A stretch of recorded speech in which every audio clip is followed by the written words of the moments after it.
नमस्कार, आपका स्वागत है। दोस्तों, मनुष्य की जिंदगी में जन्म के बाद कोई सबसे बड़ा सत्य है तो वो मृत्यु है। साधु हो या संत, राजा हो या फकीर, जिस किसी ने भी इस मृत्युलोक में जन्म लिया है उसे एक न एक दिन इसे छोड़कर जाना ही होगा। इसे जो लोग सत्य समझते हैं वो मृत्यु के बाद मोक्ष पाने की अभिलाषा रखते हैं। ऐसे लोग अपने जीते जी पुण्य कर्म करते हैं, बल्कि मरने के बाद भी कुछ कर्म ऐसे होते हैं जो अगर मृतक के परिवार के सदस्यों द्वारा विधि पूर्वक किए जाए तो मृतक की आत्मा को मुक्ति मिलती है। और दोस्तों, इन्हीं कर्मों में से एक है अंतिम समय की जाने वाली कपाल क्रिया, जिसमें चिता में जल रहे शव के सिर पर 3 बार डंडा मारा जाता है।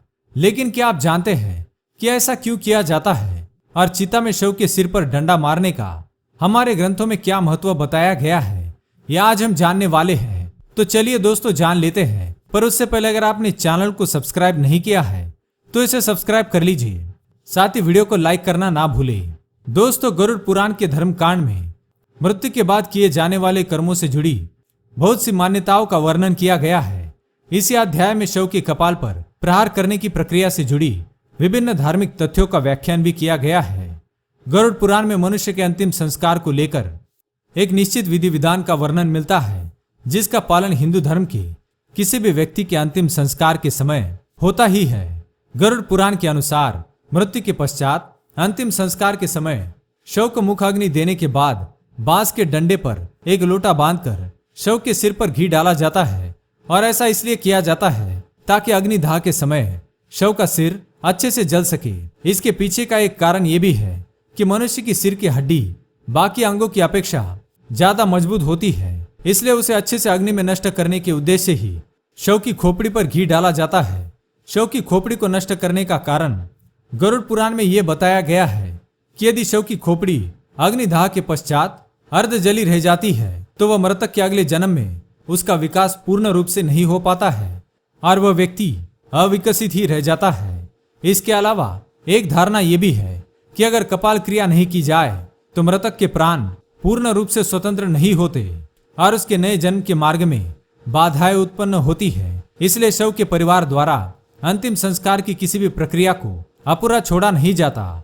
विभिन्न धर्मों में मनुष्य के अंतिम संस्कार से जुड़ी अलग अलग मान्यताएं और विधि विधान है। जैसे कि इस्लाम में मृत्यु के बाद शव को जलाया नहीं जाता बल्कि दफनाया जाता है, जबकि हिंदू धर्म में मृतक के शव को जलाने की मान्यता है, जिसमें महिला और बच्चों के अंतिम संस्कार को लेकर अलग अलग मान्यताओं का वर्णन मिलता है।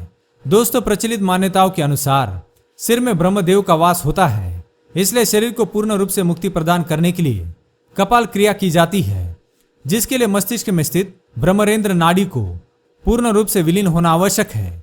इसलिए कपाल क्रिया को अंतिम संस्कार की प्रक्रिया में महत्व दिया गया है। इसके अतिरिक्त आपने ये भी सुना होगा, कुछ अघोरी और तांत्रिक कपाल का प्रयोग अपनी तंत्र विद्या और सिद्धियां प्राप्त करने के लिए करते हैं। यदि ऐसा उनके प्रियजन के कपाल के साथ हो जाए तो मृत्यु के बाद मृतक के लिए मोक्ष प्राप्ति की प्रक्रिया असंभव हो जाएगी। इस कारण भी कपाल क्रिया करना आवश्यक हो जाता है। कपाल क्रिया को समझने के लिए हमें शरीर और इसमें मौजूद 7 चक्रों से जुड़े पहलू को जानना भी आवश्यक है, जिसमें मूलाधार, स्वादिष्ठान, मणिपुर, अनाहुत, विशुद्धि, आज्ञा और सहस्रार चक्र शामिल है। इनमें से सहस्रार चक्र को कपाल क्रिया से सीधा जुड़ा हुआ माना जा सकता है। सहस्रार यानी मस्तिष्क का मध्य भाग, जिसे मोक्ष का द्वार माना गया है।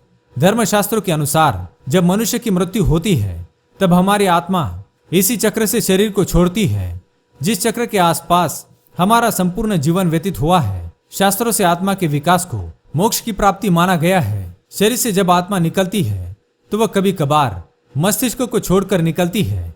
यदि अगर किसी व्यक्ति की मृत्यु के बाद अपने आप मस्तिष्क फट जाए तो ऐसे व्यक्ति मोक्ष को प्राप्त कर लेते हैं।